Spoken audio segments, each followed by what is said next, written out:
नमस्कार, मेरा नाम है शिवम दुबे और आप सब चेतना मंच देखना शुरू कर दिए हैं।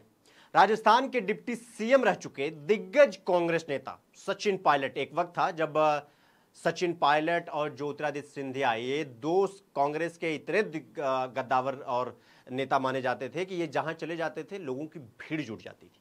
अब आपको पता है ज्योतिरादित्य सिंधिया कहां है, बताने की जरूरत नहीं है।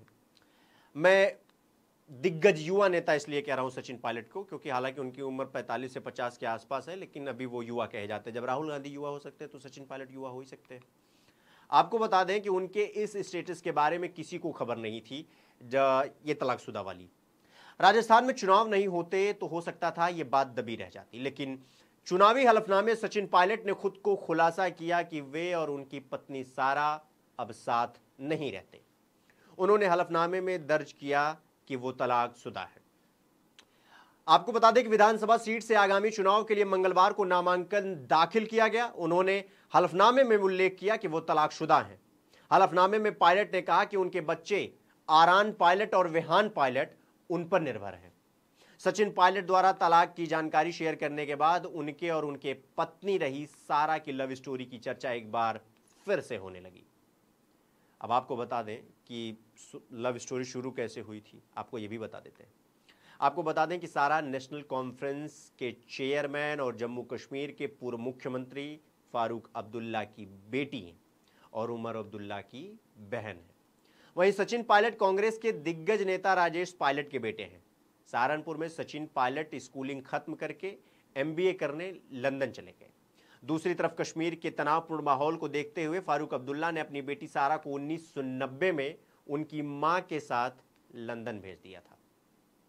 अब क्या हुआ, लंदन में MBA की पढ़ाई के दौरान सचिन और सारा एक दूसरे से मिले। दोनों के बीच दोस्ती गहरी होती चली गई। सचिन और सारा की दोस्ती को प्यार में बदलने में वक्त नहीं लगा। लंदन में दोनों एक साथ ज्यादा वक्त नहीं बिता पाए क्योंकि MBA खत्म हो गया और सचिन पायलट वापस आ गए। आपको बता दें, इंग्लैंड में रह रही सारा से सचिन पायलट ईमेल और फोन कॉल से बात किया करते थे। इसी बीच दोनों ने शादी का मन भी बना लिया। दोनों ने अपने अपने परिवार में इस रिश्ते के बारे में बताया। शादी के लिए न फारूक अब्दुल्ला तैयार हुए और न ही सचिन पायलट का परिवार। लेकिन सचिन और सारा ने कुछ महीनों तक इंतजार किया कि उनके परिवार मान जाएं, लेकिन जब उनके परिवार में सहमति नहीं बनती है, नहीं मानते हैं, तो दोनों परिवार की इस शादी के लिए मान जाएंगे ऐसा वो सोच रहे थे। लेकिन काफी वक्त बीत गया, हालात वहीं के वहीं बने रहे, तो सचिन और सारा ने 2004 में साकी में छोटे समारोह में शादी कर ली। इस शादी में फारूक अब्दुल्ला और उनके परिवार का कोई सदस्य शामिल नहीं हुआ था। वक्त के साथ गिले शिकवे दूर हो गए और फारूक अब्दुल्ला भी अपनी बेटी के फैसले के साथ हो गए। यह था पूरा मामला सचिन पायलट का तलाक। आपको पता है वो तलाकशुदा आदमी है। ये थी पूरी खबर जो हम आपको पहुंचाना चाहते थे, आपको बताना चाहते थे। फिलहाल आपसे अब इजाजत लेंगे हम। आप सब अपना बहुत ख्याल रखिए, सतर्क रहिए, सुरक्षित रहिए, देखते रहिए चेतना मंच। धन्यवाद।